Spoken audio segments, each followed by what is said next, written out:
Você trouxe a sua Bíblia, abra ela no Evangelho de Marcos, no capítulo 4. Por incrível que pareça, esse louvor que nós estávamos cantando tem muito a dizer com aquilo que a gente vai falar agora, não é? Descansarei, porque sabemos que Deus é Deus. Amém? Encontrou? Vamos lá? Está lá no telão, vamos lá. Naquele dia, ao anoitecer, disse ele aos seus discípulos: vamos para o outro lado. Deixando a multidão, eles o levaram no barco, assim como estava. Outros barcos também o acompanhavam. Levantou-se um forte vendaval e as ondas se lançavam sobre o barco, de uma forma que este ia se enchendo de água. Você já tentou começar alguma coisa e estava tudo bem até você começar? Você fala assim: gente, mas foi só eu falar que agora eu ia no culto, pronto. É que acontece, é o pneu do carro que fura, é o carro que não pega, é o fulano que quer chegar na minha casa agora, só porque eu me propus aí no culto. Quem já passou por isso? Né? Aquela pessoa que nunca aparece na vida, empecilhos, faz parte. Conta aí para quem está perto de você, fala assim: faz parte do inimigo se opor aos planos de Deus. Fala assim, agora continua falando assim, ó: cabe a nós resistir a todos os intentos dele. Aleluia, amém. Vamos continuar no 38. Jesus estava na popa, dormindo com a cabeça sobre um travesseiro, e os discípulos o acordaram e clamaram: mestre, não te importa que morramos? Gente, vamos ser bem sinceros, tem dias que a gente fala assim, tem momentos, situações que a gente vive, você fala assim: não é possível, Jesus não está vendo o que eu estou fazendo. Senhor, a tua palavra diz que o Senhor não dorme nem cochila, mas não é possível que o Senhor não está enxergando a situação que eu estou vivendo. É vendaval, é tribulação, é mensagem, é perseguição para tudo quanto é lado. O Senhor não está vendo o que está acontecendo, não? É ou não é? Vamos ser sinceros, tem dia que você fala assim: não é possível que só tenha eu na face da terra.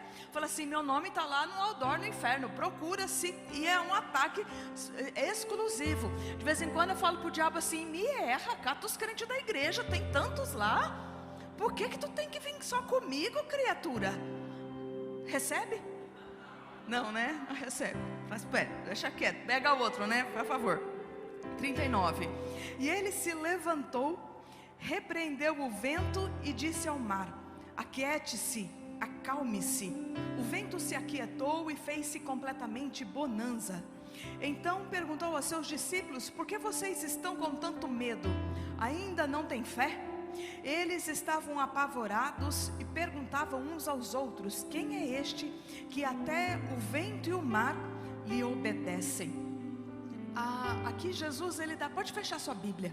Aqui Jesus ele dá uma clara tradução, uma clara direção, e tem uma tradução que diz, não fala aquieta-te, diz silencia-te.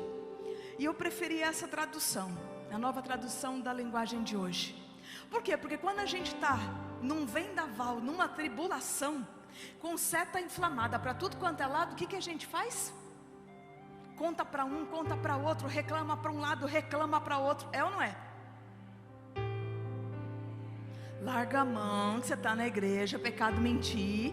É ou não é, gente? A gente sai falando toda hora. Você fala assim: eu não aguento mais. Como eu acabei de dizer, eu falei assim: diabo, me erra. Não é? Por quê? Porque a gente acaba sendo tomado por toda aquela situação que vem para sufocar, que vem para apertar, que vem para, não é, fazer com que a gente venha tropeçar com a nossa boca, com os nossos lábios. A Bíblia fala o quê? Que o poder da bênção e da maldição está na nossa boca. Amém? Amém? Então Jesus fala o quê? Que diante de uma tempestade, fala assim: silencia-te e acalma-te. Conta aí para quem está perto de você, fala assim: diante de uma tribulação, de uma tempestade, silencia-te e acalma-te. Como a bênção e a maldição estão nos nossos lábios, nós precisamos saber usar as palavras devidas.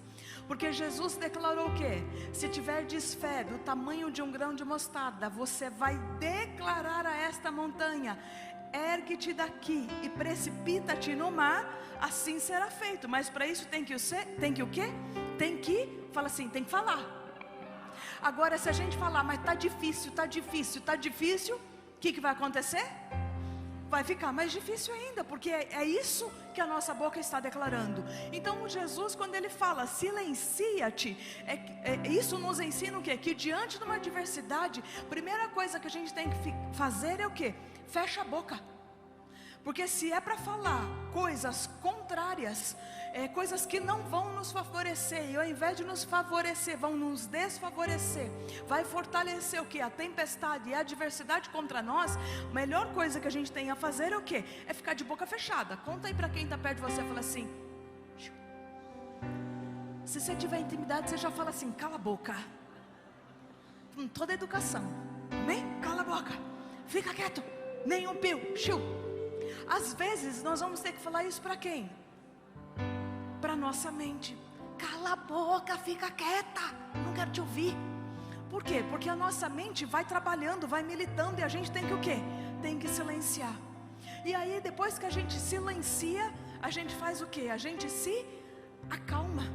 A Bíblia fala o quê? Que aquele que se precipita, ele peca. Quando a gente se precipita no meio da situação, o que a gente faz? Escolhas erradas. Que se a gente tivesse calmo, a gente não teria agido daquela maneira. É ou não é? Então fala assim, silencia-te e acalma-te. Quando a gente se acalma, a gente se lembra da bondade e da fidelidade de Deus. A gente se recorda o quê? Que Jesus já está na nossa vida. E se Jesus já está na nossa vida, o nosso barco não vai naufragar. Se Jesus está na nossa vida, toda a situação que a gente venha a viver, a gente vai se lembrar do quê? Da palavra que diz que tudo coopera para o bem daqueles que amam a Deus. Então, independente da situação, ela está colaborando para o meu bem. E aí a gente vai o quê? Se acalmando e se enchendo. A Bíblia fala o que também? Que a fé vem pelo ouvir, e o ouvir a palavra de Deus. Então quando a gente fica escutando o noticiário da TV, né, as notícias, o que acaba acontecendo com a gente? Vamos falar do país, você fala, misericórdia, é só Deus na causa. Já vai agora. Pronto, o que foi a da vez agora? A gente fica cheio de desesperança. Ao passo que se a gente ouvir a palavra de Deus, a gente se enche de fé. Então precisamos o quê? Nos encher. Se está faltando fé para tomarmos decisões, para nos posicionarmos naquilo que Deus nos diz, nós precisamos o quê? Ouvir a palavra do Senhor. Fala assim, se te falta fé, ouça a palavra do Senhor. Fala, leia a Bíblia. Fala, em vez de maratonar seriado, maratona a Bíblia. Você vai ver só como que você vai ficar forte e corajoso depois de ler ela. Não é porque a gente vai descobrindo, ao ler a Bíblia, a gente vai se nutrindo, se enchendo de fé, e nós vamos descobrindo o quê? Que o Senhor ressuscita mortos, ressuscita casamentos, que Deus transforma água em vinho, que Deus cura enfermos, que o Senhor tira da prisão aqueles que estão cativos, que no poder de Deus nós podemos andar no sobrenatural da mesma forma como Pedro andou sobre as águas. Nós também podemos fazer o mesmo, amém? Então por quê? Porque para Deus não há impossíveis. Fala assim, para Deus não há impossíveis. Você crê em quê? Em Deus. Fala assim, então o meu Deus, para Ele não há impossível. Haveria alguma coisa impossível para Deus? Não. Então quando nós vamos nos enchendo de fé, quando nós vamos nos movendo nisso, né, enchendo o nosso coração, nós vamos descobrindo o quê? Que não há nada impossível para Deus, e tudo é possível para aquele que crê. Então tudo que nós precisamos é o quê? Ouvir a palavra do Senhor, nos encher de fé, trazer para os nossos corações aquilo que pode nos dar esperança. Porque se estivermos acreditando que alguma coisa não tem solução, que não há esperança, significa que estamos acreditando numa mentira. Porque Deus é o Deus que tudo pode, e nada é impossível para Ele, amém? Aleluia. Então que nessa noite você venha se encher de fé. Que se você veio aqui para buscar o seu milagre, fala assim: eu já estou saindo com ele. Fala assim: porque o meu coração crê e descansa que o Senhor é aquele que opera sinais e maravilhas na minha vida, no nome de Jesus. Amém? Amém. Se você crê, aplauda Ele no nome de Jesus. Nós aplaudimos ao Senhor, ó Deus.